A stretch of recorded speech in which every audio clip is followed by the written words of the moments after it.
So, this is the town that I lived in Alaska.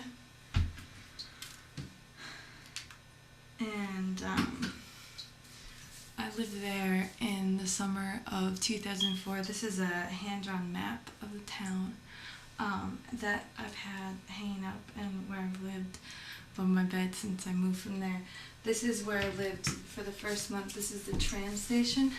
I was employed by a gold miner named Randy, who had a bunch of gold teeth, ironically, and there was a bridge that was over another creek that's actually far. It's away from the town. It's in another town called Daniels Creek that was made out of really old wood, and it was a rotten bridge that wasn't functional anymore, and Randy took the wood from the bridge and made this building. And then, so I lived here, and I sold bus tickets for a bus that took tours from here up to Kennecott, which was the old mining town.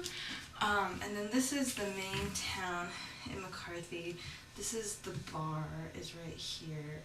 That's where most of this stuff happened. Like right here is where my friend James lived. This is like the main road to the town, and this is all the glacier, and this is the river.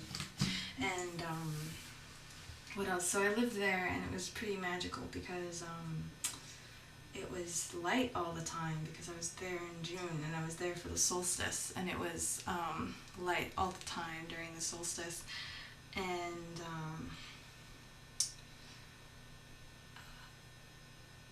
oh man, what's a good McCarthy story? So I would ride a bike, and I would ride this road. It's a dirt road. It used to be a railroad.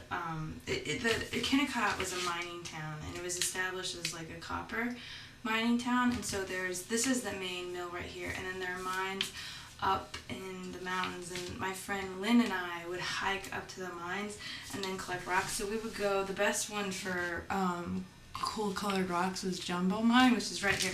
So we'd hike up the mountain. We'd get up to Jumbo Mine, and at Jumbo Mine we would actually hike up from like the main mining cabins up to like these openings to these caves that they had dug, and at the openings to the caves there would be a bunch of copper ore, and it was like, we called it Emerald City because copper ore is like green, and there would just be like copper ore all over everything. It was just absolutely amazing. And so we'd go up there and we'd fill up our packs with rocks. Like we'd have these backpacking packs on, we'd fill them to the brim with rocks, and I would get like bruises on my back from carrying all these rocks down the mountains. And so I still have my rock collection. And then I would ride my bike up this road, and I would ride it down, and it was hellishly bumpy, but it was a really steep hill, so you'd get going really fast, and then you'd hit these little footbridges because you couldn't actually drive. The town was really secluded. Like the population was like 40 people, and during the summer the people that lived there, like who worked there like I did, was like 200. And so it's super secluded, and you can't actually like drive your car across the Kennecott River. So like the people that live there, when the river freezes over in the winter, they bring their cars over, and so they're like these footbridges. And so I'd be riding my bike down the footbridge, and I would hit the footbridge, and then it would go from this really rocky road, and it would just be like perfectly smooth for like 20 seconds, and then it'd be really rocky again. And like everything there was sort of like beautiful and magic in this way, and I was like really sensitive to how beautiful and magic everything was, like how smooth the footbridge was. And I think the thing that was really amazing about Alaska was I'd been kind of unhappy for a while. Like I'd had a really stressful experience in high school that was kind of depressing, and like and I was so happy when I was there. It sort of I was more happy, like I was more happy than I thought I could be happy. Like I didn't know I could be that happy. And other places on the map. So there's a mountain over here. This is Donahoe. is like right here. And so Lynn was my good friend there. We started out in Kennecott and we hiked down to the glacier and then we crossed the glacier and then actually we came up here are these two lakes. I mean, this map isn't drawn to scale or anything. But you cross the glacier and then you'd come up this steep path and you'd follow this waterfall and then it became a river up to these lakes and then go up Donahoe. And then I hiked up to Erie Mine and Jumbo Mine and Bonanza Mine. And those were beautiful places.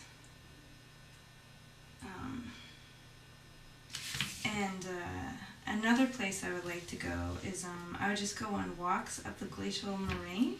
And so when I lived here, the job really sucked because I just sort of like was there all the time, and it just sucked because I sat behind a desk.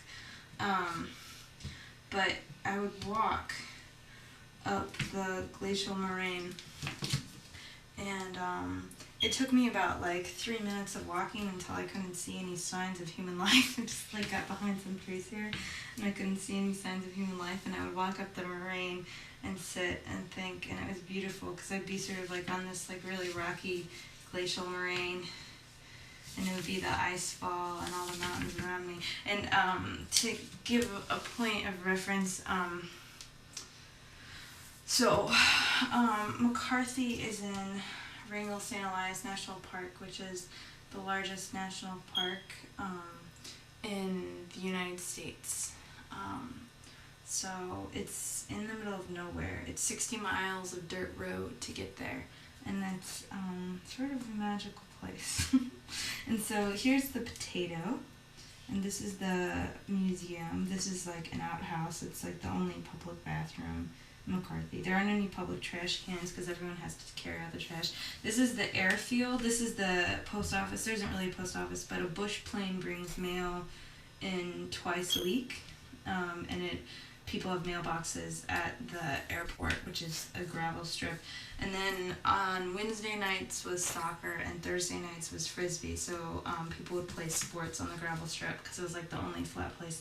And then like over around here, no, it was like more like around here and here at the toe of the glacier. There were really big parties that we would have at the toe of the glacier, and like what's his face?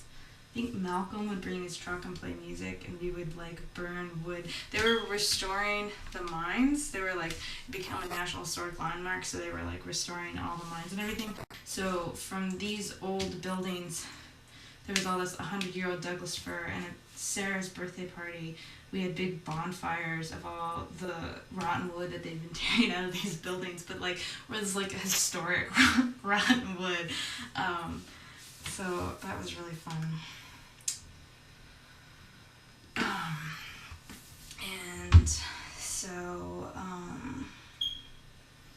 And then this is up this road, this is where my friend James lived, and then up this mountain, like in here, is where he's buried.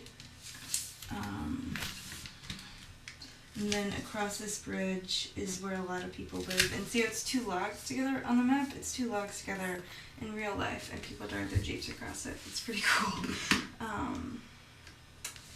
Yeah, so this map is something that I love. I love this map because I love the experience that I had in Alaska.